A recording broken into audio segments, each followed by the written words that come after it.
பச்சை புடவைக்காரியாய் உன் தாய் மீனாட்சி நான் இன்று வந்திருக்கிறேன். அவசரப்பட வேண்டாம் என்று உனக்கு நான் பலமுறை கூறியும் பல நேரங்களில் கடைசி ஒரு நொடியில் அவசரப்பட்டு விடுகிறாய்.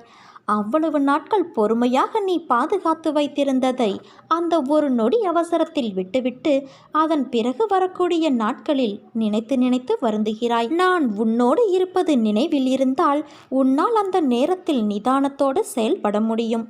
இனி அந்த தவறை நீ ஒருபோதும் செய்யாதே. உலகத்தில் இயங்கும் அனைத்துமே என் கட்டளைப்படி இயங்கி வருகிறது. காற்று, நீர், நிலம், நெருப்பு, ஆகாயம், ஜீவராசிகள் இப்படி அனைத்துமே என் விடியலுக்காகவும் அசைவுகளுக்காகவும் தினமும் எனக்காக காத்து கொண்டு இருக்கிறது. நான் அசையாமல் போனால் என்னவாகும்? சற்று நினைத்துப்பார். எனக்கு அழிவு கிடையாது. நான் உனக்காகவே அவதரித்தவள். உனக்காக உன் கர்ம பலன்கள் விலக இன்றும் ஒரு நாளும் தவறாமல் நான் தினமும் உனக்காக பிரார்த்தனை செய்து கொண்டு இருக்கிறேன். உன் கஷ்டங்களையும் தேவைகளையும் என் காலடியில் விட்டுவிடு. என்னை சரணாகதியடைந்தால் உன்னை நான் பாதுகாப்பேன். எதையும் நெருங்க விடமாட்டேன். உனக்கு விதிக்கப்பட்ட விதியின் சீற்றத்தால் தினமும் நீ அவதிப்பட்டு கொண்டு இருக்கிறாய். உலகத்தையே ஆட்டி வைக்கும் வேலையை செய்யும் நான் உன்னை விடுவிக்க மாட்டேனா? என்னுடைய நேரடி பாதுகாப்பில் நீ இருக்கிறாய். என் பாதுகாப்பு மிகவும் வலிமை வாய்ந்த கவசமாகும். என் செல்வங்களை காப்பதற்கு வந்த சத்குரு நான். நினைத்து பார்க்க முடியாத அளவிற்கு உன்னை நான் விரைவில் உயர்த்துவேன். காத்திரு தங்கமே, எதற்கும் கலங்காதே. உன் வாழ்க்கையில் நடக்கும் எல்லா விஷயங்களும் ஒரு பாடத்தையும் அனுபவத்தையும் புரிதலையும் ஏற்படுத்தவே நடக்கிறது. அதை ஏற்கவும் அதன்படி நடக்கவும் கடினமாகத்தான் இருக்கும். ஆனால் நல்லதை ஒருமுறை சுவாசித்தால், அது தரும் தென்றலை மனமாற நுகர்ந்தால், அது தரும் புத்துணர்வை அனுபவித்தால் நீ வாழ்க்கையின் உண்மையான தென்றலை உணர முடியும். நாம் உடம்பு சரியில்லை என்ற போது உட்கொள்ளும் மருந்து கசப்பாகத்தான் இருக்கும். கசப்பு என்று தெரிந்து அதை நல்லது என்று நினைத்து உட்கொண்டால் உடல்நிலை சரியாகும். அது தரும் கசப்புதான் உன் உடல்நிலையை குணப்படுத்த முடியும். உடல்நிலைக்கு மருந்து கசப்பாக இருக்கும்போது வாழ்க்கைக்கு தேவையான உன் மனதிற்கு தேவையான விஷயங்களும் கசப்பாகத்தான் இருக்கும். ஆனால் அந்த நிதானம், பொறுமை, நம்பிக்கை இவையாவும் கசப்பு அல்ல. சில நிகழ்வுகள் உன் கோபத்தையும் மன வலிமையையும் சோதிக்கும் பொருட்டு அது கசப்பு போல உணர வைக்கும். சாதாரண சூழ்நிலையில் அதை உன்னால் உணர முடியாது. ஆனால் விதிவசத்தால் உனக்கு நிகழும் சூழ்நிலை இவை கசப்பான மருந்தாய் உன்னை உட்கொள்ள வைக்கிறது. உனக்கு எப்பொழுதும் என் துணை உண்டு என் தங்கமே. உன்னை என் கருவறையில் வைத்து நான் பார்த்து பாதுகாக்கின்றேன். உன்னை விட்டு நான் விலகுவதும் இல்லை. உன்னை விலகி போகும்படி நான் செய்வதும் இல்லை. வாழ்க்கையில் நிம்மதி, வெற்றி, சந்தோஷம் என எல்லாம் உனக்கு இனிமேல் தென்றலாய் உன்னை சிலிர்க்க வைக்கப் போகிறது. தாண்டி வந்த பள்ளங்களும் மேடுகளும் ஆழங்களும் எல்லாம் இன்றோடு முடிய போகிறது. எல்லாவற்றிற்கும் ஒரு நாள் காலம் வரும் என காத்திருந்த உன் பொறுமையும் நம்பிக்கையும் இனி உனக்கான எல்லாம் வரிசையாய் வந்து குவிய போகிறது. நான் உன்னிடம் கேட்கும் தட்சிணையை மட்டும் எனக்கு கொடுத்துவிடு. அந்த தட்சிணை நம்பிக்கையும் பொறுமையும் தான். இந்த இரண்டும் யாரிடம் இருக்கிறதோ அவர்களுக்கு என்னுடைய அருள் நிச்சயம் உண்டு என் குழந்தையே. எனக்கு நீ தருவாயா? உன் மனதில் குதர்க்கமான எண்ணங்கள் எழுந்தால் அதை விட்டுவிடு. அதை பெரிதாக எடுக்காதே. மனமும் புத்தியும் தான் நமக்கு பாதி நண்பன், பாதி எதிரி. அதனால் அவற்றை என் பாதத்தில் வைத்துவிடு. அனைத்தையும் நான் பார்த்து கொள்கிறேன். நிறை குறை என்பது எல்லோரிடமும் உண்டு. அதனால் அதை திருத்த நீ முயற்சி செய். இப்படி குறையுடன் இருக்கிறோமே என்று வருத்தப்படாதே. உன் அன்னையான நான் உன்னோடுதானே இருக்கிறேன். நான் உன்னை கவனித்து வருகிறேன். ஏதோ பெரிதாக நடந்தது போல யோசித்து கொண்டு இருக்கிறாயே, அப்படி என்ன நேர்ந்தது? நீ அதை சொல்ல தயங்கினாலும் நான் அறிவேன்.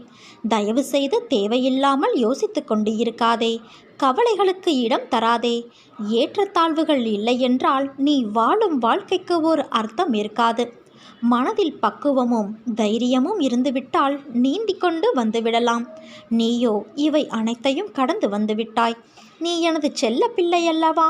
உன்னை கண்டிப்பதற்கு உன் தாய் எனக்கு மட்டும்தான் உரிமை இருக்கிறது. கவலைப்படாமல் இரு. என்னை தாண்டி, என்னை மீறி எதுவும் நடக்க விடமாட்டேன். என் அனுமதியின்றி எவரும் உன்னை நெருங்க விடமாட்டேன். உன் அன்னையான நான் இருக்கிறேன். தைரியமாக இரு, தன்னம்பிக்கையோடும் இரு. கெடுதல் நடப்பதற்கு இடம் கொடுத்துவிட்டால் பிறகு நான் எதற்கு? தண்டத்திற்காயிருக்கிறேன். கலங்காதே குழந்தையே, எந்த சூழ்நிலையிலும் நான் உன்னை கைவிட மாட்டேன். உன்னை வெறுத்து ஒதுக்கியவர் மத்தியில், உன்னை இழிவாக பேசியவர்கள் மத்தியில், நீ எல்லாம் எங்கே வளரப்போகிறாய் என்று அகங்காரத்தோடு பேசியவர்கள் மத்தியில், உன்னை வீழ்த்தி பார்க்க மந்திரத்தையும் தந்திரத்தையும் செயல்பட செய்தவர்கள் மத்தியில், அனைவரும் உன்னை பார்த்து வியக்கும் வண்ணம் வாழ்க்கையில் உன்னை நான் உயர்த்துவேன். ஆனால் எது தெரியாமல் நீ கவலைப்பட்டு கொண்டு இருக்கிறாய். நம்பிக்கையோடு இரு. நம்பிக்கைதான் வாழ்க்கை. உன் வாழ்க்கையில் நடக்கின்ற அனைத்திற்கும் நீதான் காரணம் என்று எண்ணாதே. எரியும் மெழுகுவர்த்தி கரைகின்றது. அதற்கு நான் தான் காரணம் என்று நெருப்பு சொன்னால் ஒளி எப்படி கிடைக்கும்? அதேபோல வாழ்க்கையில் இழப்பு, அவமானம், தோல்வி, துரோகம், கோபம் இவை அனைத்தும் இருந்தால்தான் வாழ்க்கையை நீ கடந்து செல்ல முடியும். அப்படிப்பட்ட வாழ்க்கையில்தான் நீ இப்போது இருக்கிறாய். தினமும் உன் கஷ்டங்களால் மெழுகுவர்த்தியாய் கரைகின்றாய். ஆனால் நிச்சயம் நீ ஜெயிப்பாய் என் குழந்தையே. மற்றவர்களுக்கும் ஒளி கொடுப்பதற்காகவே பிறந்த குழந்தை நீ. வாழ்க்கை என்னும் வானத்தில் நட்சத்திரங்கள் போல ஜொலிப்பாய். ஆனால் ஒன்றை மட்டும் நினைவில் கொள், உன் வாழ்க்கை இன்னும் முடிந்து விடவில்லை. ஒருவரை தகாத வார்த்தைகளால் திட்டுவது, அவமானப்படுத்துவது, ஏளனம் செய்வது, பொறாமை போன்ற செயல்களை செய்யாதே. இதற்கான பதிலை நீ நிச்சயம் எதிர்கொள்ளும் நேரம் வரும்போது உன்னால் தாங்கிக் கொள்ள முடியாது. தர்மம் நிலை குலைந்து அதர்மம் நியாயம் செய்கிற கலிகாலத்தில் நாம் வாழ்கிறோம். இப்போது நாம் பார்க்கும் எந்த இடத்திலும் நியாயத்திற்கு, நேர்மைக்கு, உண்மையான உழைப்புக்கு உகந்த பலன் கிடைக்காத சூழல்தான் நிலவுகிறது. நேர்மையானவர்கள் அலைக்கழிக்கப்படுகிறார்கள். ஏமாற்றுகிறவர்கள், பொய் பேசுவதை அன்றாட தொழிலாக வைத்திருப்பவர்கள், பிறர் சொத்தை அபகரிக்கிறவர்கள், இப்படி எல்லோருமே சீரும் சிறப்புமாக வாழ்கிறார்கள். நிலை தவறுகிறவர்கள் தங்கள் வாழ்வில் நடக்கிற ஒவ்வொரு நிகழ்வுக்கும் ஜோதிடம், பிரசன்னம், அருள்வாக்கு என சதா அலைந்து கொண்டே இருக்கிறார்கள். இதனால் அவர்களின் பிள்ளைகளுடைய வாழ்க்கை கெட்டு விடுகிறது. இறைவனை நம்புகிற மக்களும் நல்லவர்களும் கெட்டு போகக்கூடாது. கடனிலும் கஷ்டத்திலும் சிக்கி அல்லல் படக்கூடாது. பொய் பேசுபவர்களின் பேச்சை இனியும் நம்பி ஏமாறக்கூடாது என்ற நோக்கில் நல்லவர்களையும் கருணை மனம் உள்ளவர்களையும் மட்டுமே நான் தேடி தேடி பிடிக்கின்றேன். அப்படித்தான் நீயும் என்னால் பிடிக்கப்பட்டாய்.